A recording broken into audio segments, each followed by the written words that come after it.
Hello again, and welcome to BU, powered by Rise School. Today we're talking about leadership.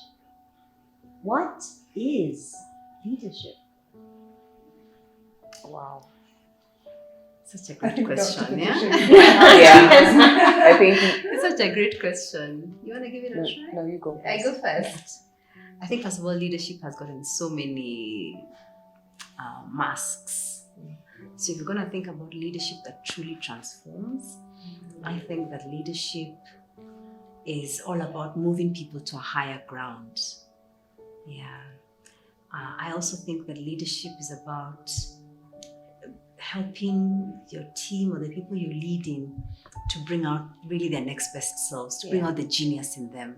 I think that's very scary. Most leaders are like, I don't want to see that genius. Let me just clamp them down. Which then is not transformative. Then it's not really leadership. So I think that leadership is breathing life into others to help them become better versions of themselves compared to before you led them. And by doing so, you also transform. Yeah. So are leaders at the top of organizations? Are leaders bosses? Are leaders heads of departments? Are leaders Great. heads of the home? I think you don't have to have a title to lead. And that's a radical thought. Can you lead from the back? Yes, you can lead from anywhere by the power of your example, Mm-hmm. by using your voice for positive change, by pointing out, by serving. I think leadership is service. That, just looking at people who hierarchically have the title, but they actually will serve. I remember serving on a board where the chair was male and he would serve us tea. And everyone was like, whoa. Because typically they look at me, the only lady, and say, Yeah. But he was like, I'm going to pass that myth. So you can lead from anywhere by the power of your example, more than your words. And by example, that is countercultural. That's kind of breaking the mold for maybe someone to be more visible, to give someone the ability to be heard. It's interesting that we talk about leadership now while we're coming up to election time, right? Yeah. Because I've always thought of leaders as bosses, the top, the head. And sometimes leaders are just that. They're not actually, when you say that they're meant to be in service, then they're not actually a lot of leaders that I know who are in service. They're just at the top. Yes. And then we're supposed to follow them, right? Yeah. Supposed to. And they're not even telling us how. We're just supposed to watch, mimic, follow, listen, I suppose, to what they're saying because they hold that position. They do. Yeah, and also understanding that it's also about respect. I think leadership is respecting others and respecting the people you're working with or the people around you, that they're human and they also have a mind capable of coming up with brilliant ideas and stuff like that. Because you find sometimes, because you're a leader, sometimes you may think everything has to stop with you. And I've watched, I see Dr. Patricia a lot of the time when I post something in the group and she's like, I'd like to hear from my Sarah and Betty. And for me in my head, I'm like, oh, but I thought she's, the boss. So I think it's about respecting that people have stuff that they can actually contribute. Yeah. And it's not just about So then it's about having wisdom. So a leader has to have the wisdom to know how to let other people participate. Right? A leader has to be self-assured. Comfortable with ambiguity, comfortable with dissenting opinions. Knowing that you're not the be-all and end-all. And that your job is not at risk. And the job is, and even if it is at risk, perhaps then you need to be preparing for the next thing. Because I think it's very hard they say you're only ready for your next promotion or your next elevation, whatever that may mean, when you start operating at the next level, which by extension means you prepared someone else to then take over. Which is very hard. So you're also a teacher. So what are the qualities of a leader? You're a teacher. You're a teacher. You're a wise one. I think you need to be very self-aware. I remember one leader who made a bad joke. And that joke really traumatized a lot of people in his team. And they were too afraid to tell him. So when I told him, when you made that joke about people will go home, just a flippant comment. Yeah. He's like, it was just a joke. I'm like, do you know there are people who started looking for jobs that day? And they're your star performers. Wow. He's like, oh my God, I was just joking. I'm like, when you're a leader, you have to be so very serious careful about of what it, you careful, because your word has weight. Your words have weight. Your actions have weight. And so a leader needs to be self-aware. A leader needs to have awareness of who's around, who's in the room, like, emotional awareness of others, social awareness. And so I think that leadership is both a burden and a blessing. Yeah. And I keep getting told a lot that I'm a leader, I should lead, and I don't really like it because I don't think I'm great with people. That like self-awareness thing, I think I kind of miss things sometimes, and I make bad jokes that people just you're that I'm person. totally that person. The bad jokes happens to me all the time. So I just want to work like in a little closet quietly and offend no one. But I've been thinking about why people might say that, and I was just touched by what you said about it's about using. I think for me, it's about using my voice or my opinion. When people say I'm a leader, I think I'm thinking so much about the admin of it all. But maybe it's just in my ethos or my philosophy or whatever allows other people to think differently or something like that. But it is a burden, and the reason I don't want it and I don't like people saying it is because I just don't feel responsible enough or grown up enough, or it's like a responsibility. It's a big responsibility to be a leader, and it is a bit of a burden.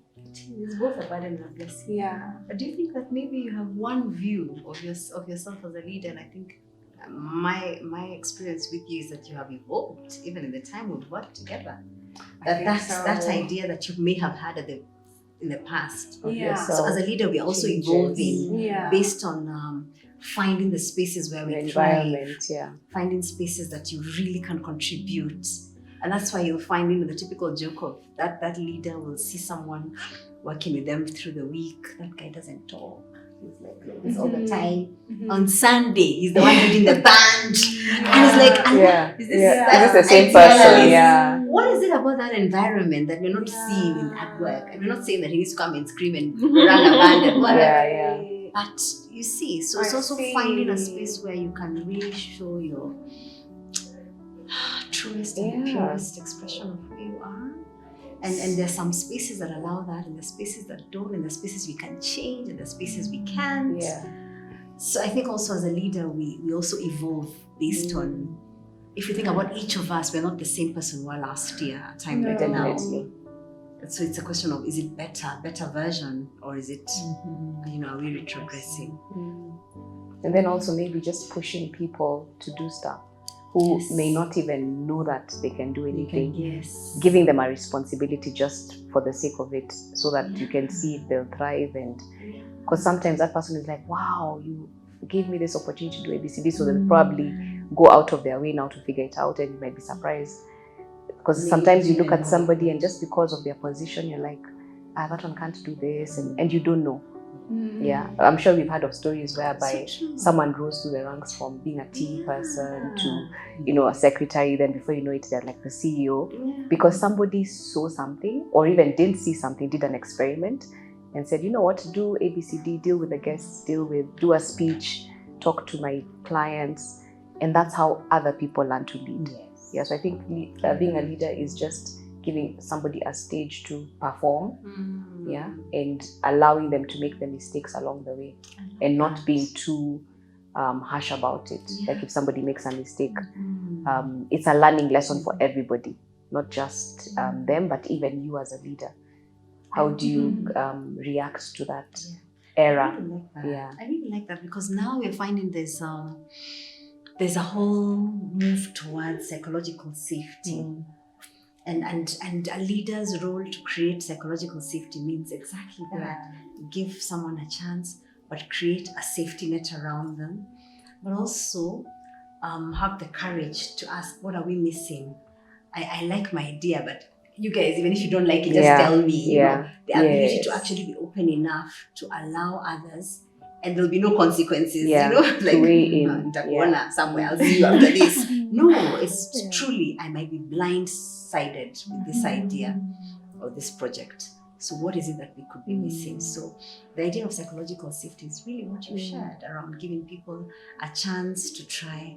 And I think a leader's role is also to embrace failure and look at it as an opportunity to learn, as opposed to, oh my goodness, we are dead. It's done. It's finished. Yeah. You're fired. I think the best leaders I have experienced are those who are like, okay, so that kind of didn't quite work according to plan, but look at how it turned out. Look at the lessons we learned that we couldn't have learned if it had worked out, so to speak.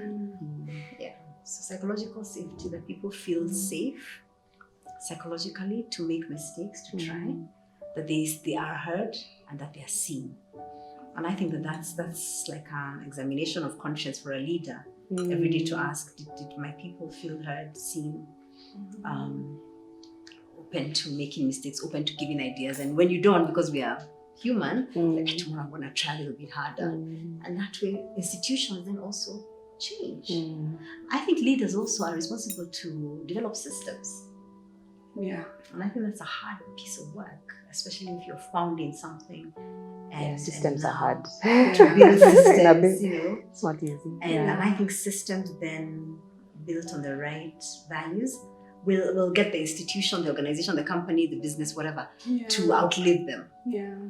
So I think leaders also need to be open enough to put in systems that will go beyond them, which means they subordinate themselves to a higher purpose rather than it's about me, myself, and I.